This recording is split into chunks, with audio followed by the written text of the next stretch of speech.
You may know you're listening to this show along the Marketing Podcast Network, but did you know there are other great shows on MPN to help your business? Jamie Lieberman hosts a great podcast called the Unbusiness Podcast. Jamie, tell us what these fine folks will get when they listen. The Unbusiness Podcast provides interviews with real-life entrepreneurs to talk about their struggles, their strategies, and how they have had success and what they've done in the face of failure. It is a real-life look at what it means to own your own business and gives you real takeaways on how you can make yours better. Awesome. Where can people subscribe? Go to #legal.com/podcasts. Find the show at marketingpodcasts.net or search for the Unbusiness Podcast wherever you get your podcasts. You heard her. Go subscribe. Entrepreneurs Enigma is a podcast for the ups and downs of entrepreneurship. So the wins and the fails that we all face being entrepreneurs, how we learn from adversity. Every week I talk to a different entrepreneur with a story to tell. I'm Seth Goldstein. Come with me on the journey. This is Entrepreneurs Enigma. Let's get started.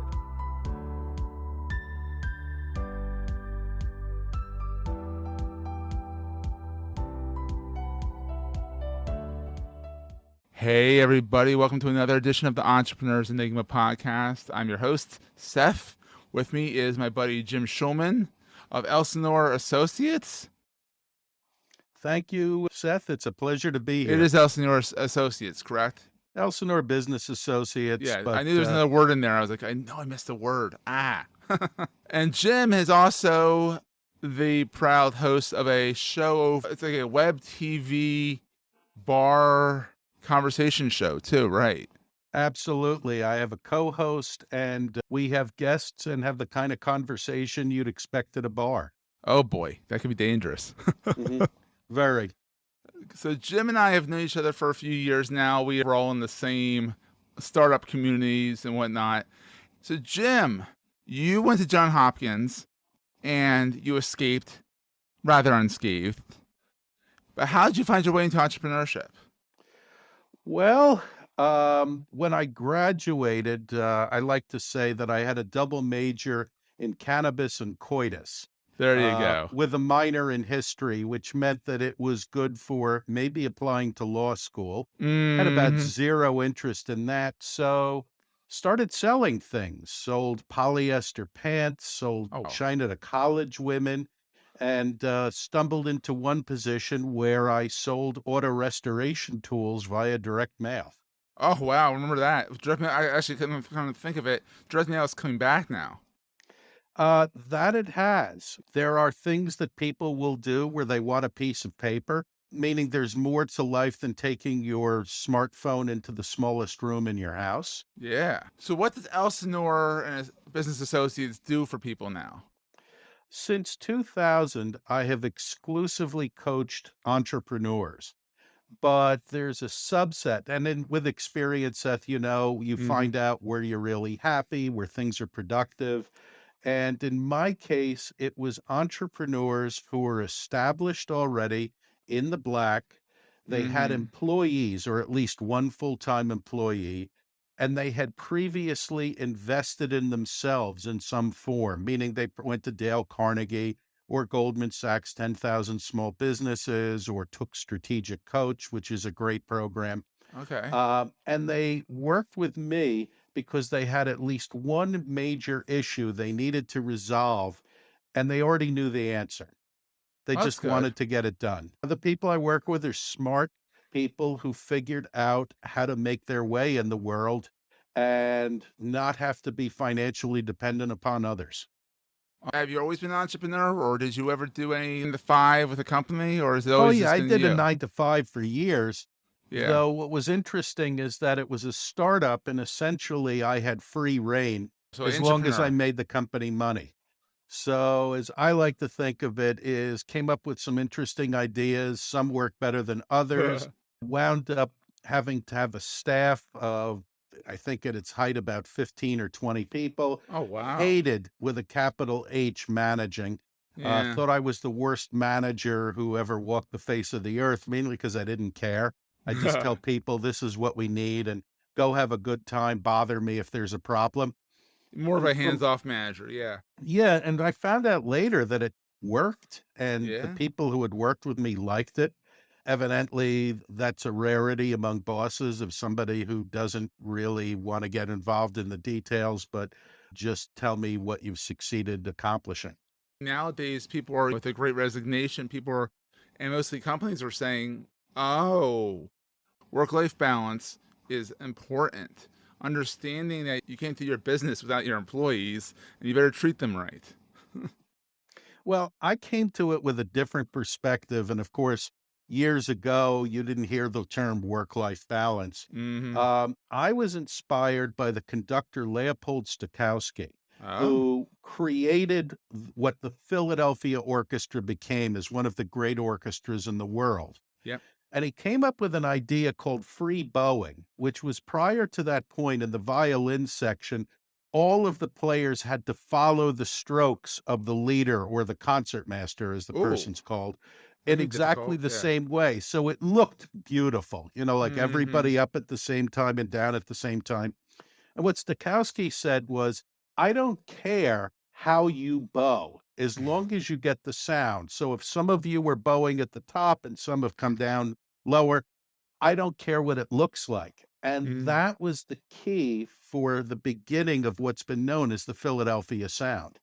Oh, And we have I our own looked at it sound. I love it. I looked at it the same way with working with people, meaning how you care to do it or what it looks like isn't so important as what you've produced. Yes. And unfortunately, with a lot of organizations, they're far more concerned about, is somebody fitting into this niche role? Are they doing it exactly the way the boss likes it? Are they Mm-hmm. being, God help us, measured online by how many keystrokes they make? Oh, God, it's awful. Yeah.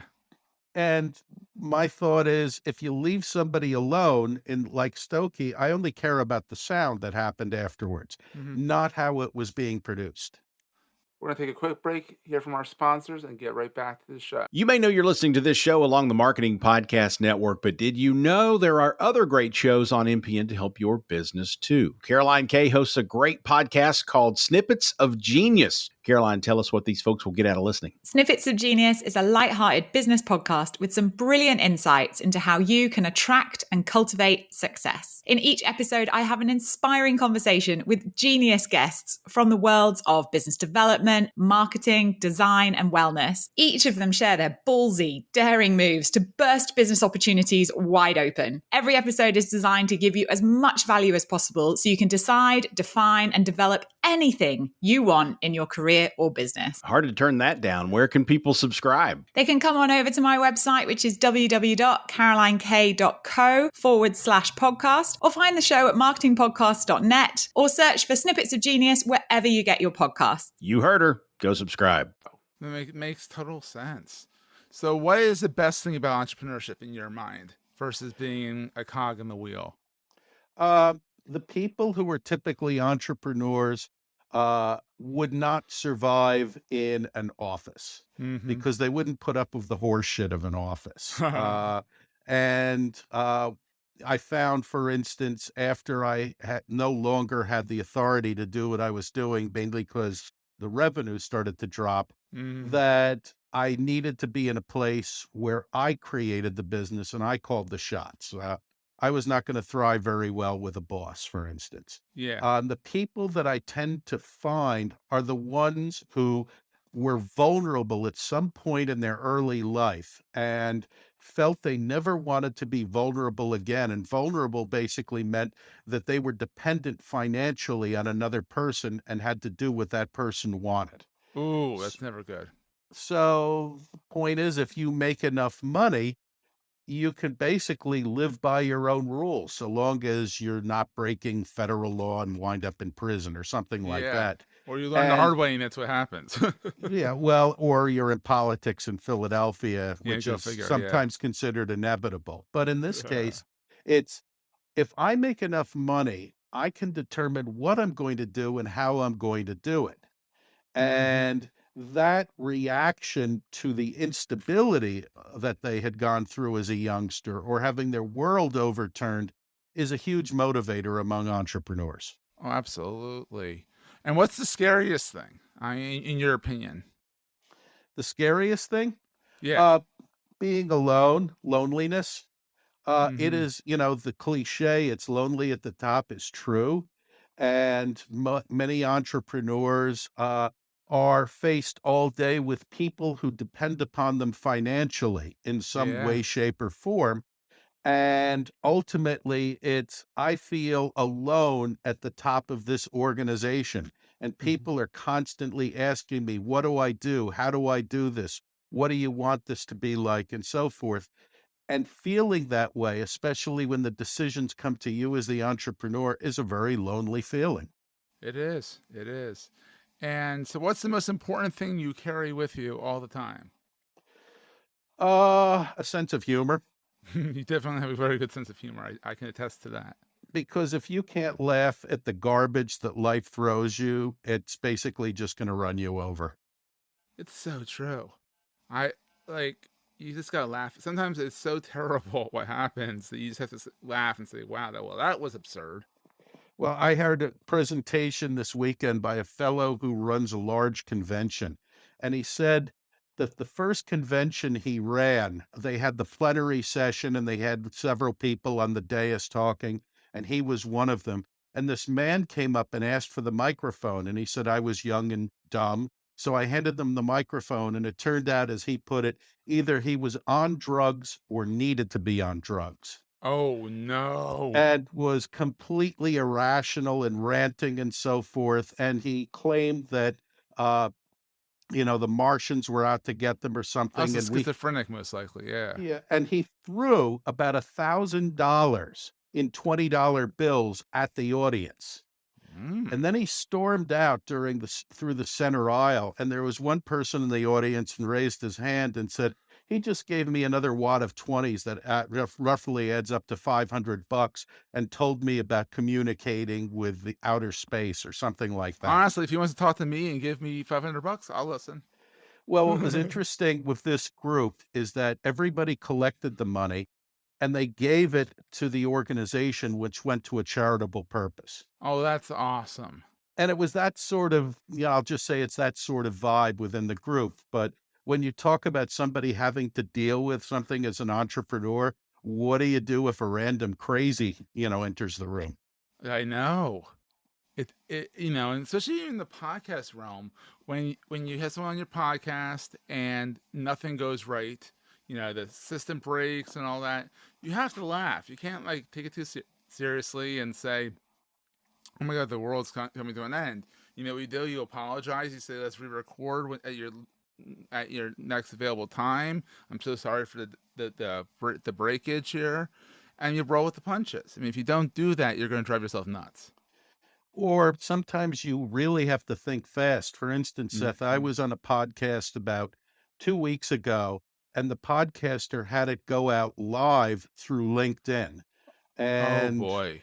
with the idea that the recording would be repackaged in other ways later on. Well, Yeah, I used to about do 10 that. Yeah. minutes into the podcast, the podcaster had a bad personal connection and he started freezing and we were talking and all of a sudden I noticed he wasn't talking and I was the only one on the Zoom screen. That's happened to me. That's actually happened to me. I used to do Digital Marketing Dive, the other podcast, live on what is that thing? The duck streamer thing. Whatever it has, StreamYard. And we used to do it live and repackage it later. And every once in a while, technology doesn't want to work. And I remember one time I disappeared and the guy just ran with it. And it was awesome. Well, actually, that's what I did. I looked at the Hmm. corner of the screen and it still had the red bar showing live with a time on it. So I thought, okay, got a vamp. Yeah. And And not pick your nose, right? yeah, and continued for 5 minutes. And then fortunately, the host was able to get back in via the host's smartphone and we were able to continue it. But And I, sometimes the best content comes from goofs. well, one of my favorite stories apropos of that is back in the 1950s, there was a spokesperson for Westinghouse Appliances named Betty Furness. Okay. And there was a legendary commercial, which, by the way, is on YouTube, that was done live because TV was all live in those days. Yeah. And She was demonstrating a new, completely electrically controlled Westinghouse refrigerator where you just touch a button and the door opens. Oh, wow. Well, a stagehand had unplugged the fridge. Oh, So no. she's on live TV and she can't get the door open. Demo fail. And she had to vamp for saying, well, if the door opened, we would see this, this, and this, and this. And you saw the camera go straight in for an ultra close-up of her face because there was obviously a stagehand furiously trying to get this thing open. And eventually they did, and she pulled back and said, oh, now we can see the interior, but basically just plowed right on and vamped. So that's what we have to do. Yeah, and have a sense of humor about it. Maybe later go have a stiff drink, but Absolutely. So Jim, where can people find you if they want to, where's your watering hole online? Watering hole online, best place is to go to my website for old heads, which is elsinoreBA.com. That's ELSINOREBA.com. Or you can go to LinkedIn, and it's Jim Shulman, spelled SHULMAN. And a way to spot me is in the background of my picture, I have a 1957 Dodge, red and white, huge tail fins. Did you ever get that working? Did you ever get it working? The answer is yes, we got it working. Sometimes I call it the cemetery because it's under perpetual care. Yeah. This year it spent more time in the air than a balloon, frankly, but wow. it's running right now. I'm going to say Kanahara, it's going to continue. There you go. And have some fun, go out for a ride when it's nice out and just, cruise.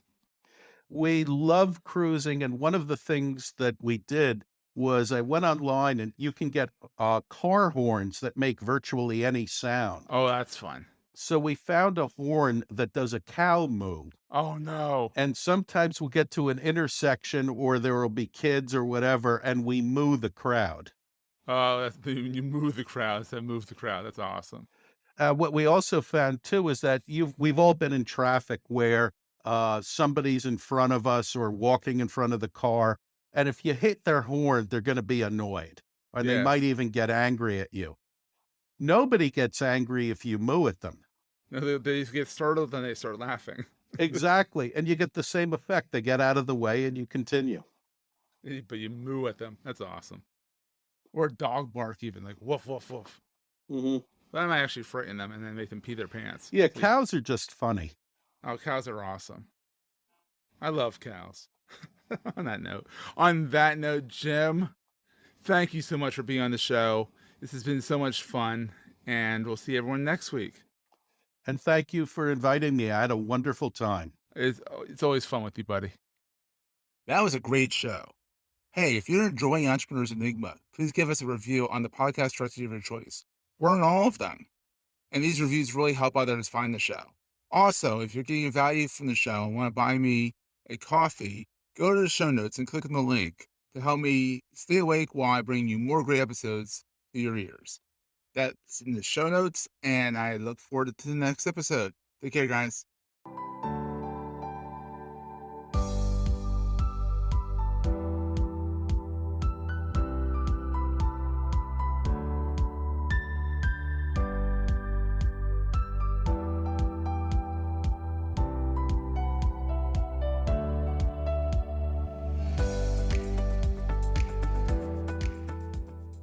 Goldstein Media hopes you have enjoyed this episode. This podcast is one of the many great shows on the MPN Marketing Podcast Network.